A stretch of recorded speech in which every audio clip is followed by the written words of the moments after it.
Welcome to Nasdaq Trade Talks. I'm Jill Malandrino, global markets reporter at Nasdaq.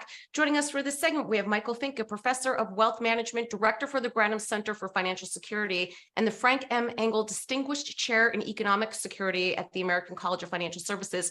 Michael's research focuses on the value of financial advice, financial planning regulation, investments, and individual investor behavior. He joins me to discuss how crypto owners differ in their approach to investing, and then we'll also switch gears and take a look at some longer-term investing. Michael, it's great to have you with us. Welcome to Trade Talks. It's great to be here, Joe. You got it. And younger investors are more confident in their investment ability than older investors, but they have lower investment literacy. Why do you think that is? Yeah, I think that there is some research that shows that your experience during your formative years, say in your 20s and 30s with the markets, has a big impact on your beliefs about the performance that you're going to be able to achieve on investment. So, for example, depression babies had the assumption that markets were risky and that they're going to provide a lower return. I think that today's younger investors have essentially had a very good fortune of growing up during a period when markets pretty much have only gone up over the last 13 or 14 years. And you add to that the experience that many new investors have had. So the meme stock investors or the crypto investors, they had a period where investments really spiked in value, at least for some of them, over a certain period of time. Do crypto owners approach their investments differently than other investors, and where else are they deriving value? You know, I think that crypto investors are different. Normally in economics, what we think is that the purpose of investing is to have more money in the future. So we sacrifice today, we get more money in the future. We judge our investment performance on how much return we're getting for a unit of risk. We tend to be more patient, long-term. I think crypto investors, it really is a community, and part of the satisfaction that they get from investing in crypto is being part of that community. And you see that in some of the answers to the survey responses. For example, they really get a lot of joy out of telling other people how well they've done in their crypto investors. They tend to check the market and how well their investments are doing far more frequently than other types of investors. So you see that they're more engaged. They tend to look to online forums as a way of getting information about investments. And for them, I think it's a different activity than it is for a lot of us who are more long-term investors. They really seem to get a lot of satisfaction, a lot of happiness about being part of this community. And they've been rewarded for it for the most part. Although if you look at the data over the last few years, it does seem like the early adopters were the ones who really made most of the money. Well, Michael, it's interesting. You mentioned the depression babies before even younger generations than that. Today's generation has access to tools, whether online or mobile, that we didn't even have 12, 15 years ago. So it doesn't feel as isolated. It's more democratized. It's not just waiting for the news to come out in the newspaper, not having a community to talk to. So I wonder if that's part of it as well. I want to switch gears for a moment, though, and talk about longer term investing behavior. What are the predictors of retirement satisfaction?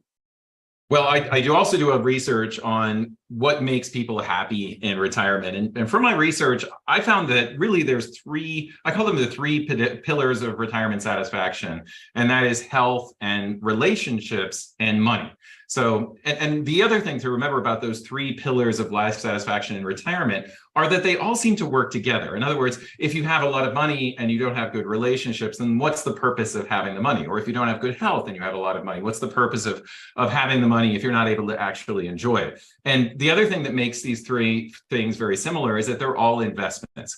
And what I mean by that is an investment is a sacrifice that we make today in order to live better in the future. So when I invest in my 401k, that's money I could spend on going out to dinner or buying a nicer car, but instead I use it to fund let's say, a better style of living in retirement. Now, when I get to retirement, if I haven't made investments also in the connections that I have with other people, and men in particular are very bad at maintaining relationships outside of the workforce that they can then draw from in retirement. So I find that friendships are incredibly important as a predictor of life satisfaction. Also, the quality of your marriage. Those who have a high quality marriage are really among the happiest retirees, but having a low quality marriage are among the unhappiest retirees. So those relationships become even more important in retirement than they were before retirement. Which is so interesting because it sounds like relationships is the most important predictor of life satisfaction. It's more than just money when you get to retirement age. Yeah, you really think about the fact that many of us who are in finance, we think that if we just, that we'll be successful if we just manage to have enough. Like that to us is how we define a successful retirement. But we forget that money is just green paper, dots on a computer screen. It's not the money itself that makes us happy.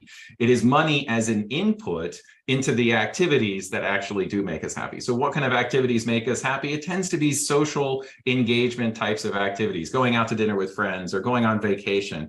And that's where having these close partnerships or close relationships with other people, I mean, those investments pay off every bit as much as saving more in your 401k. Right. Well, I mean, it does help to have money so that you can go out to dinners and right. try new things in retirement and so forth.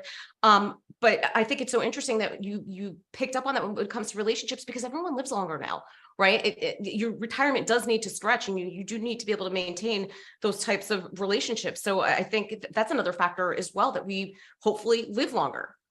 We do. And I think this is for those who are watching this show, you're going to live longer than the average American. We've made some amazing strides and improvements in longevity over the last 20 years, especially those in the top 10th percentile of income. And one of the biggest reasons is because higher earning Americans tend to smoke less. We're taking better care of ourselves. That's all great. But it means that we're extending out the duration of retirement. And we also have to think a little bit about the fact that we have now different stages of our retirement. And we do change physically and we change cognitively over time.